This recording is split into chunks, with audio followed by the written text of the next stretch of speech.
اعوذ باللہ من الشیطان الرجیم بسم اللہ الرحمن الرحیم قالوا ان یسرق فقد سرق اخ له من قبل۔ اب ان کی دیکھیے وہ ابھی تک ان کی طبیعت کے اندر وہ ہلکا پن جو ہے، زیادہ سخت لفظ میری زبان پر آ رہا تھا، ہلکا پن باقی ہے۔ انہوں نے کہا اچھا اس نے چوری کی ہے تو اس کا ایک بھائی اور بھی تھا، یعنی یوسف، اس نے بھی چوری کی تھی۔ یہ ایسے ہی ہیں، یہ دونوں بھائی جو ہیں یہ اسی قسم کے ہیں۔ ان یسرق فقد سرق اخ له من قبل، اس کا ایک بھائی اور بھی تھا، اس نے بھی چوری کی تھی۔ فاسرها یوسف فی نفسہ، تو اسے چھپائے رکھا یوسف نے اپنے جی میں، فوراً اس کے اوپر ریٹارٹ نہیں کیا۔ ولم یبدھا لہم، اور اس کو ظاہر نہیں کیا ان پر، اپنے دل میں انہوں نے کہا قال انتم شر مکانا، تم ہو بدترین لوگ۔ یہ تم جو ہے اس پر ہی چوری کا الزام تو خیر لگی گیا، وہ تو اللہ کی تدبیر سے میں نے خود لگوایا ہے، لیکن مجھ پر بھی لگا رہے ہو کہ اس کے بھائی نے بھی چوری کی تھی۔ تم لوگ بدتر ہو درجے میں۔ واللہ عالم بما تصفون، اور جو کچھ تم بیان کر رہے ہو اللہ اس کی حقیقت سے خوب واقف ہے۔ قالوا یا ایھا العزیز، اب وہ گڑ گڑانے پر آ گئے، کیا کریں اب؟ ابا جان سے حضرت یعقوب علیہ السلام سے تو پختہ وعدہ کر کے آئے تھے، قسمیں کھا کے آئے تھے۔ قالوا یا ایھا العزیز ان لہ ابا شیخا کبیرا، اے مختار مطلق، اے ان معاملات کے اندر اختیار رکھنے والے، اے عزیز، ان لہ ابا شیخا کبیرا، اس کا بنیامین کا باپ جو ہے بہت بوڑھا ہے، ضعیف ہے۔ فخذ احدنا مکانہ، ہم میں سے کسی کو اس کی جگہ پر روک لے، بدل دے، اس کو جانے دے اور ہم میں سے کسی کو رکھ لے۔ انا نراک من المحسنین، ہم دیکھتے ہیں کہ تم تو بڑے ہی نیک انسان ہو۔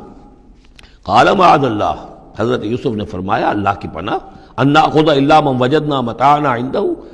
اس کی اللہ سے پناہ اس کی کہ ہم پکڑیں اس کو کہ سوائے اس کے کسی اور کو جس کے پاس کہ اس کا ہمارا بال برآمد ہوا ہے۔ انا اذا لظالمون، اس صورت میں تو ہم ظالم ہوں گے۔ فلما استيئسوا منه، جب وہ ساری اپنی جو بھی ہو سکتی تھی منت سماجت کر کے جب مایوس ہو گئے کہ حضرت یوسف بات ماننے والے نہیں ہیں، خلصوا نجیہ، اب وہ ایک طرف ہو گئے، علیحدگی میں جا کر آپس میں مشورہ کیا، اب کیا کریں؟ قال کبیرہم، کہا ان کے بڑے نے، یہ وہی یہودا جس نے اس وقت بھی کہا تھا حضرت یوسف کے بارے میں قتل مت کرو، لا تقتلوا یوسف وَاطْرَحُوهُ فِي أَرْضٍ يَخْلُ لَكُمْ وَجْهُ أَبِيكُمْ، کسی زمین میں کہیں پھینک دو ان کو۔ لیکن یہ کہ وہی شخص اب کہہ رہا ہے قال کبیرہم أَلَمْ تَعْلَمُوا أَنَّ أَبَاكُمْ قَدْ أَخَذَ عَلَيْكُمْ مَوْثِقًا، جانتے ہو نا کہ تمہارے والد نے، حضرت یعقوب علیہ السلام نے تم سے پختہ قسم لی ہوئی ہے، عہد لیا ہوا ہے، من اللہ، اور اللہ کے نام پر وہ عہد ہوا، وَمِن قَبْلُ مَا فَرَّطْتُمْ فِي يُوسُف، اور یاد کرو اس سے پہلے تم نے کتنی زیادتی کی تھی، کتنا تم نے بڑا جرم کیا تھا یوسف کے معاملے میں۔ فلن ابرح الارض، تو میں تو اب اس زمین سے نہیں کھسکوں گا، یہاں سے ہلوں گا نہیں، میں یہیں رہوں گا حتی یاذن لی ابی، یہاں تک کہ والد خود مجھے اجازت دے۔ اگر وہ ہماری جو بھی تم ایکسپلینیشن جا کر دو وہ مطمئن ہو جائیں اور پھر وہ اجازت دیں گے تو میں یہاں سے ٹلوں گا، ورنہ میں یہیں رہوں گا۔ فلن ابرح الارض، میں اس جگہ سے ہرگز نہیں ہلوں گا، حتی یاذن لی ابی، یہاں تک کہ میرے والد جو ہے مجھے اجازت دیں، اور یحکم اللہ لی، یا پھر اللہ کوئی فیصلہ میرے بارے میں کر دے، وہو خیر الحاکمین، اور یقیناً وہ بہترین فیصلہ کرنے والا ہے۔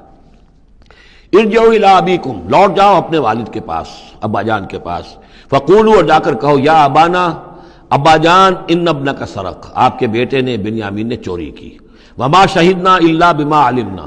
اور ہم کچھ گواہی نہیں دے سکتے، ہم تو وہی کچھ کہہ رہے ہیں جو ہمارے علم میں آیا ہے، ہم کچھ نہیں کہہ سکتے۔ وما كنا للغیب حافظین، اور ہم غیب کے ہم حافظ نہیں ہیں، ہمارے پاس اس کا کوئی ذریعہ نہیں ہے کہ اصل حقیقت سمجھ سکیں۔ جو بات سامنے آئی ہے وہ یہ ہے کہ بنیامین نے چوری کی ہے۔ ان ابنک سرق، یا ابانا ان ابنک سرق وما شہدنا الا بما علمنا ما كنا للغیب حافظین واسأل القریۃ التی کنا فیہا، آپ خود جا کر پوچھ لیجئے اس بستی والوں سے جس میں ہم تھے، وہاں جا کے تفتیش کر لیجئے، والعیر التی اقبلنا فیہا، یا اس قافلے والوں سے پوچھ لیجئے جن کے ساتھ ہم گئے تھے۔ ظاہر بات ہے کہ یہ سب بڑے بڑے قافلوں کی شکل میں چلتے تھے اور لوگ بھی وہاں جاتے تھے یہ راشن لینے کے لیے، تو وہ جو قافلہ جس کے ساتھ ہم گئے تھے ان سے پوچھ لیجئے، وہ ساری بات آپ کو بتا دیں گے کہ وہاں کیا ماجرا ہوا ہے۔ وَإِنَّا لَصَادِقُونَ، اور ہم یقیناً جو کچھ عرض کر رہے ہیں صحیح کہہ رہے ہیں۔ قال بل سولت لكم انفسكم امرا، وہی جملہ حضرت یعقوب نے دوبارہ کہا، نہیں بلکہ تمہارے جیوں نے کوئی ایک کام تمہارے لیے آسان کر دیا۔ فصبر جمیل، میرے لیے تو وہی معاملہ صبر کا بھی ہے، صبر ہی بہتر ہے۔ عسى الله ان ياتيني بهم جميعا، ہو سکتا ہے، مجھے امید ہے اللہ ان سب کو لے آئے گا میرے پاس، یعنی یہ کہ اجمالی طور پر اللہ تعالیٰ نے یہ علم دے رکھا تھا حضرت یعقوب کو کہ حضرت یوسف نہ فوت ہوئے ہیں نہ ہلاک ہوئے ہیں، کہاں ہیں یہ پتہ نہیں تھا، یہ توقع بھی تھی کہ وہ مل جائیں گے آپ سے، لیکن اسی وجہ سے وہ ہجر اور فراق جو تھا، شدید محبت جو تھی حضرت یعقوب کو حضرت یوسف سے، اس کی وجہ سے وہ بہت نڈھال، بہت مزمحل، رو رو کر ان کی آنکھیں سفید ہو چکی تھیں اور بینائی زائل ہو چکی تھی، لیکن انہیں یہ امید تھی کہ ایک دن آئے گا کہ یوسف آ جائے گا، مجھ سے ملے گا۔ یہ بات بڑی سمجھ لینے کی ہے، کسی کا بچہ فوت ہو جائے، اپنے ہاتھ سے جا کے قبر میں اتار آئے تو کچھ دنوں کے بعد اسے ٹھنڈ ہو جاتی ہے، لیکن کسی کا بچہ گم ہو جائے، وہ جو بیتتی ہے پھر والدین کے اوپر، نہ یہ معلوم ہے کہ فوت ہو گیا، نہ معلوم کہاں ہے، کس حال میں ہے۔ اب جس طریقے سے اغوا کر کے لے جاتے ہیں، خرکار لے جاتے ہیں بچوں کے، جب حشر کرتے ہیں تو یہ گویا کہ سوہان روح، فوت ہو گیا، دفن کیا، گویا کہ جو بھی صدمہ ہوا لے کچھ دنوں کے بعد چین آ جاتی ہے، لیکن یہ معلوم ہو کہ فوت نہیں ہوا، اور یہ علم تھا حضرت یعقوب کو کہ حضرت یوسف زندہ ہیں، باقی کہاں ہے کس حال میں یہ نہیں، اور اس کی بنا پر وہ غمگین تھے۔ لیکن اب یہ ہوا کہ ایک نہ شد دو شد بلکہ سہ شد، پہلے یہاں تو 3 کا معاملہ ہو گیا، حضرت یوسف گئے تھے، پھر بنیامین وہاں رک گئے اپنے اس معاملے کی وجہ سے، اور سب سے بڑا بیٹا بھی وہیں ٹک گیا کہ میں تو یہاں سے نہیں ہلوں گا جب تک کہ ابا جان معافی نہ دیں اور وہ اجازت نہ دیں۔ عسى اللہ ان یاتینی بہم جمیعا، امید ہے کہ اللہ تعالیٰ ان سب کو میرے پاس لے آئے گا، انہ هو العلیم الحکیم، یقیناً وہ سب کچھ جاننے والا اور حکمت والا ہے۔ وتولی عنہم، اور یہ گفتگو کرنے کے ساتھ ہی حضرت یعقوب نے اپنا رخ موڑا، وقال یا اسفا علی یوسف، اور پھر انہوں نے دہائی دے کر ہائے افسوس یوسف، اور رونا شروع کر دیا۔ وابیضت عیناہ من الحزن، اور ان کی آنکھیں جو ہیں اس صدمے کی وجہ سے سفید ہو گئی تھیں، کیٹریکٹ ہوا ہوگا یا اور کچھ آ گیا ہو، سفیدی آ گئی ہو، کارنیا پر آئی ہو، اللہ عالم۔ اب یہ ہے کہ جو بھی اسپیشلسٹ ہیں آئیز کے، انہیں سوچنا چاہیے کہ صدمے کا اثر جو ہے آنکھوں پر اگر ہو تو کس نوعیت سے آیا، اس کا جو لینز متاثر ہوتا ہے یا کارنیا متاثر ہوتا ہے۔ وَابْيَضَّتْ عَيْنَاهُ مِنَ الْحُزْنِ فَهُوَ كَظِيمٌ، وہ جو اندر ہی اندر اپنے رنج کو گھونٹ رہے تھے، پی رہے تھے اندر ہی اندر، اس کا یہ اثر ہوا کہ ان کی آنکھیں جو ہیں وہ سفید ہو گئی تھیں۔ قَالُوا تَاللَّهِ تَفْتَحُ تَذْكُرُ يُوسُفَ، انہوں نے کہا ابا جان خدا کی قسم آپ تو یاد ہی کرتے رہیں گے یوسف کو، آپ اس کا خیال دل سے نکلنے نہیں دیں گے، حتیٰ یکتکون حرباً، یہاں تک کہ آپ یا تو گھل جائیں گے اسی صدمے میں، اور تکون من الحالکین، یا فوت ہو جائیں گے۔ قال انما اشکو بثی وحزنی الی اللہ، حضرت یعقوب نے فرمایا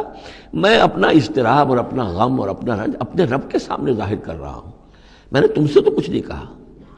میں نے تمہیں کوئی لان تان نہیں کی، تم پر کوئی باس پرس نہیں کی، میں تم سے کیا کہہ رہا ہوں، انما اشکو بثی وحزنی الی اللہ، اللہ کے ساتھ بات کر رہا ہوں۔ یہی الفاظ ہیں جو حضور نے طائف میں کہے تھے، اللہم الیک اشکو ضعف قوتی وقلت حیلتی وہوانی علی الناس، اے اللہ تیری ہی جناب میں فریاد لے کر آیا ہوں، شکوہ لے کر آیا ہوں، شکایت لے کر آیا ہوں اپنے مسائل کی کمی کا، اپنی قوت کی کمی کا، اور جو لوگوں کے سامنے توہین ہو رہی ہے اس کا کہاں جاؤں، کس کے پاس، الی من تکلنی، مجھے کس کے حوالے کر دیا ہے۔